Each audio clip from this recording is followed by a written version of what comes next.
All right, guys, what's going on? Welcome back to the Everything College Football Podcast. Today I'll be doing my 2022 Big Ten Championship analysis and the prediction. 17.5-point line in favor of the Wolverines. This one will be on Fox at 8 p.m. Eastern Time from Lucas Oil Stadium in Indianapolis. Series history, Michigan leads all time 45-14. They've won the last four. Looking at this Michigan offense coming off a stellar effort against Ohio State. It was kind of similar effort to last year's game, just a completely different script. This year they really struggled to run the ball, until about late in that third and then fourth quarter. They could not do much on the ground. It was really sparked by big passing plays. The Michigan offense was just out a lot of sorts for the most part of that first half. At some point through the second quarter, after the first drive where they got a field goal due to a big passing play from Ronnie Bell that extended that drive, they were knocking on the door, three straight 3-and-outs, and then third and medium, Ohio State sends a blitz. J.J. McCarthy finds Cornelius Johnson on the curl, breaks a couple tackles, goes 69 yards. Then I believe it was the drive right after that, they hooked up again for 75 yards. 160 yards and 2 touchdowns total for Cornelius Johnson. Not known as a big play receiver. It's usually Ronnie Bell, the guy that gets deep and, makes plays up the seam.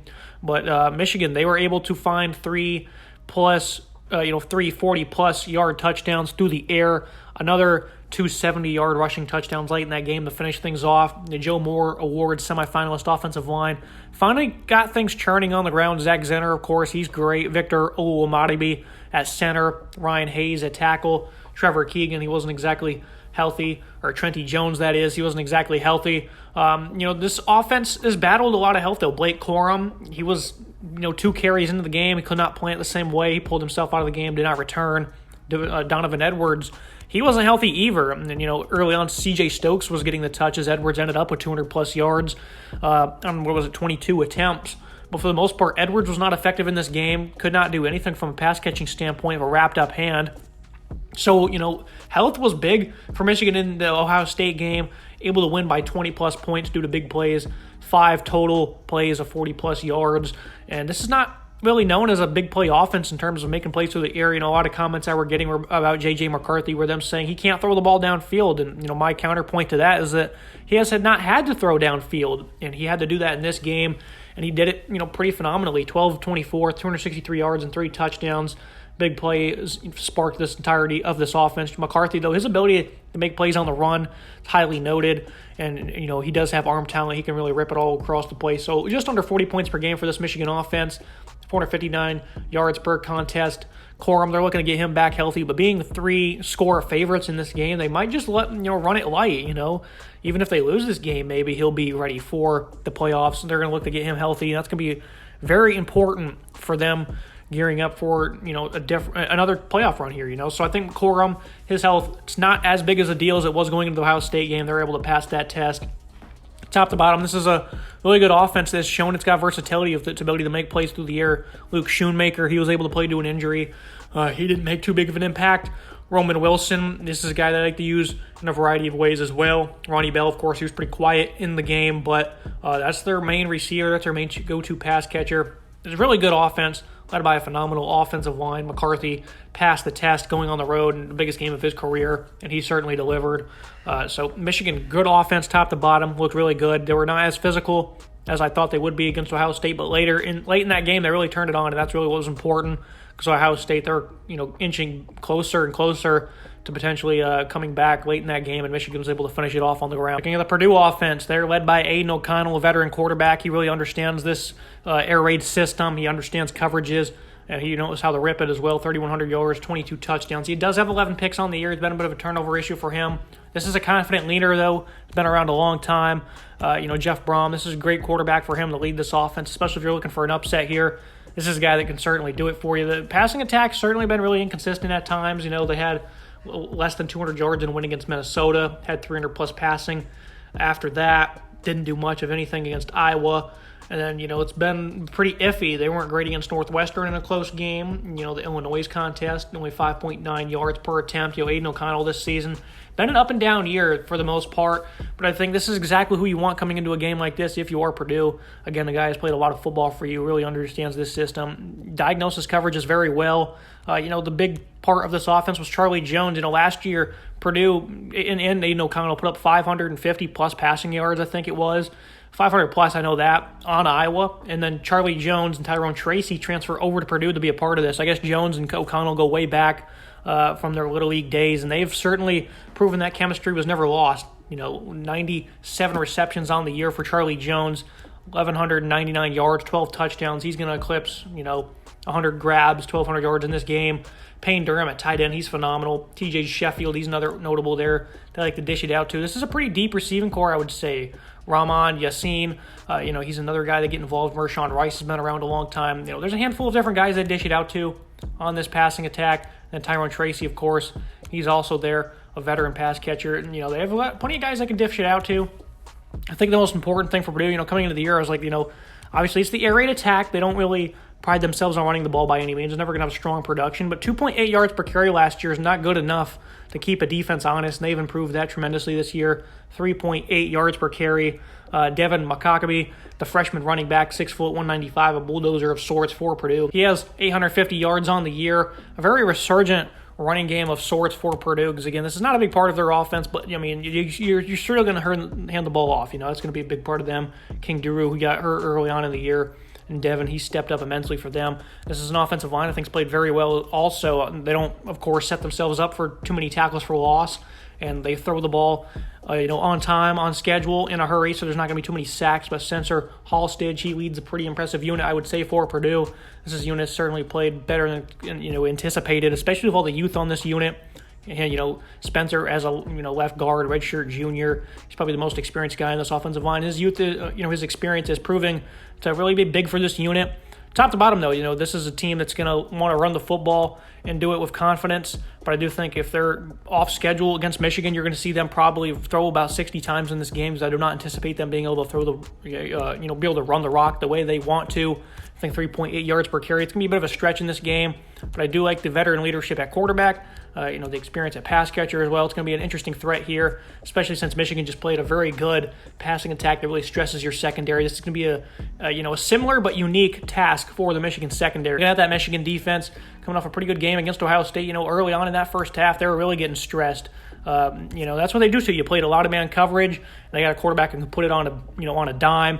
Pass catchers that can win anywhere on the field, any route they give. And, as I expected, I figured they would keep everything in front of them, kind of like they did in last year's game against the Buckeyes. And they were able to do that for the most part, especially in that second half. Only allowed 3 points to Ohio State. The run defense wasn't all that spectacular. Gave up a handful of chunk plays on the ground. But I think, especially in that second half, they really started to get some better penetration. Mozzie Smith was terrific for them. I do think that the corners were playing a lot better as well, being left in a lot of man coverage. Look at that defensive line still, though. Chris Jenkins, he's terrific for them. I do like the emergence of Jalen Harrell at edge. Mike Morris, he's still battling some health as well, so he wasn't much of a factor there against the Buckeyes. Junior Colson, Michael Barrett at linebacker, two guys that have really stepped up and have been leaders for them. This was a very good game for Michigan. Late in that game, they were able to close it out because, Ohio State, they're incredibly resilient, as is C.J. Stroud, able to force 2 picks there to wrap it up. Of course, the offense did their thing. Will Johnson, a freshman corner, I thought he played great. Jeremy Green, DJ Turner, those are some of the leaders there. R.J. Moten as well. This is a secondary that, again, it's going to have a big task. Underneath coverage is going to have to be big. That's how the air raid attacks you. For Ohio State, they love to spread things out, get one-on-one coverage, and then just make plays on the boundary. Just have the receivers win one-on-one straight up, and I think they had, pretty modest success, especially in that second half. They really started to dial things up. Jesse Minter was able to get guys breaking on the balls and getting their hands up. It was just a much easier flow for them in that second half against the Buckeyes. And, the secondary started playing with a lot of energy, especially when the offense got things going. That's when things really started to change there in that second quarter. And, of course, Mike Sandstrill, he's a terrific leader in the back end for them. Converted wide receiver over to nickelback. It's going to be a fun challenge here. They're going to have to be able to tackle in space. They're going to have to cover underneath. Purdue's not going to hit you with too many plays over the top. Certainly they can hurt you anywhere.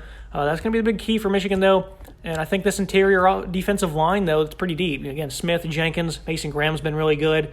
Those guys are going to have to be big. Best thing you can do against an air raid attack like this is just clog things up on the interior. I think you're going to see a lot of that as well. Top to bottom, this is a really good Michigan defense. I think they certainly proved a lot of things against Ohio State, earned a lot of respect in this game, and they're going to look to come in here and make another statement against a unique offense. Looking at the Purdue defense, this is a pretty sound unit. 23 points per game allowed, 347 yards per contest, as much as it was like last year. This is a unit that's got a lot of veterans, a lot of playmaking. collectively it's a strong unit. They don't have many guys. They only have one guy over 60 tackles, and that's safety Sawasi Kane. He's been terrific. He's great in coverage. He's been good against the run. Kane has been phenomenal for this football team. One thing that I love about this Purdue roster is their secondary is just full of veterans. You look at Reese Taylor coming over from Indiana. He's been good for them. Cam Allen, him and Kane have been a very sound safety duo. Corey Trice on the other side. Now, this is a secondary that can certainly play some football. Cam Allen has 3 picks on the year. Chris Jefferson going down early on the year certainly was not good for them. Certainly, left a big void for their football team. Jalen Graham at linebacker not playing early on in the year was not great for them. They've certainly welcomed him with open arms. Their defense hasn't exactly been better, I think, compared to when he was out, but it's certainly a leader there. He's one of their signal callers. OC brothers, 2 seniors right there in the middle. This is a defense that played very good a season ago, got a lot of these veterans back, and they've helped kind of lead the way for Purdue, especially since their offense has not been great at times. Especially games like Iowa, Wisconsin games they lost. Northwestern, the defense only gave up 240 and they only scored 17 points. Minnesota, 304 yards. They were not good at all on offense that day, but they were able to force a number of turnovers in that one. This is a football team that has forced 20 turnovers on the year. Purdue, a really good defense. I think this is a unit that is pretty underappreciated in the Big Ten. They've been pretty average against the run. I do think they're a little outmatched here. Give up over 3.7 yards per carry. Crichton Jenkins, over 8 tackles for loss on the year for him. Jack Sullivan, a senior defensive end, he's been pretty solid for them. 5 sacks. This is a defense that they're pretty strong, I would say, in the back end. But when it comes to their front 7, despite some great individual playmakers, they're not collectively exceptional, I would say, against the run. I do think this is going to be a big-time test against the physicality of Michigan. They showcased that against Minnesota, though. They held them to 47 rushing yards. They've allowed 100-plus rushing in the last 6 games, though, so their interior presence hasn't exactly remained strong like it was in that game against Minnesota, which was a pretty one-dimensional offense that day. Tanner Morgan, I believe, did get hurt, and they couldn't throw the ball before that anyways. They did just give up 200-plus yards to Indiana, so I do think that from a physicality standpoint, Michigan's going to probably be able to expose this Indiana defense. But if they're able to, load up the box a little bit and, bring some energy to the box and be able to slow down that running game, I do like the ability of this secondary to match up because I do think they have some strong individual players, like I already noted, guys like Cam Allen, Reese Taylor. They got some ballers in this secondary full of veterans, and they're going to look to make a statement in this one. So I do think the Purdue defense is very underappreciated, very good unit. I don't think they match up too well against the run, though, when it comes to playing the Wolverines up front. And then the team comparisons, Michigan, I'm going to give them the edge at quarterback. J.J. McCarthy coming off a stellar effort. Aiden O'Connell, I think he's terrific, and you could certainly give him the edge here. Does have 11 interceptions on the year, which is certainly not great for running this offense. I know they throw the ball a lot, but just being a senior, not being able to protect the ball as well as you would imagine. At running back, Michigan getting clear edge there. Healthy or not, Blake Corum, we'll see what he does. Donovan Edwards, though, he's certainly going to get the edge there. I'm going to give Purdue the edge at wide receiver. I think they have more veterans. Charlie Jones, he's been terrific. He's knocking on the door of 100 receptions. Senior tight end and Payne Durham, I love him. TJ Sheffield, Mershawn Rice. This is a pretty deep receiving core for Purdue. Productive one as well. Offensive line-wise for Michigan, they're going to get the edge there night and day. Up front in the trenches on the defensive front as well. At linebacker, I think you can make a case for Purdue. Also, Jalen Graham, OC brothers, 2 veterans there. But I'm going to give Junior Colson and Michael Barrett. I think they've just been exceptional this year. And then you're going to look in the secondary. In Michigan, they're coming off a pretty stellar effort against C.J. Stroud. But I love this Purdue secondary. I think they're terrific. They got plenty of leadership, plenty of playmakers. So I'm going to give them a slight edge there. They've also forced numerous turnovers. And they've not been too poor in too many games this year. They've only allowed 300-plus passing on 3 different occasions, one of those being all the way back in Week 1 against Penn State. And they haven't allowed one since the 15th of October. So this is a secondary I think plays very well. I'm going to give them the slight edge, even though you could also call that even. Trying to pay a little respect to this Purdue roster, because not many people probably will. Looking at the final thoughts and the prediction on this one, keys to the game. Michigan, like I alluded to earlier, play sound underneath coverage. Be strong on the interior D-line. Going to really fluster O'Connell. It's obviously going to make things tough on their running game. And for Purdue, got to play keep away, and that's going to be hard because this is an air raid attack that can move in a hurry. It's going to be hard to keep the ball out of Michigan's hands. Force turnovers, got to steal some extra possessions here, and then, pray, really. I think that this is going to be tough for the run defense in this one, where they can load up and slow down the run. I think they have a pretty good shot in this game. I don't anticipate that happening. I think Michigan 200-plus rushing a given, and I think they'll play pretty good against this Purdue passing attack. I'm going to take Michigan 42-21. I think this will be a really good game, especially in the first half, but kind of like against Ohio State, the Wolverines, they pulled away. They've been a really good second-half team this year, and I think you'll see that here in this one when Mentor makes some adjustments to kind of better cover this passing attack against a veteran quarterback and a veteran group of pass catchers. It's not going to be easy by any means. 17-point line. I think they'll go ahead and take care of that one. It's going to be a fun game, guys. Big Ten Championship, Michigan looking to advance to their second straight playoff appearance under Harbaugh here. It's going to be a fun game. Make sure you guys watch, tune in. Make sure you guys subscribe, comment. See you next time.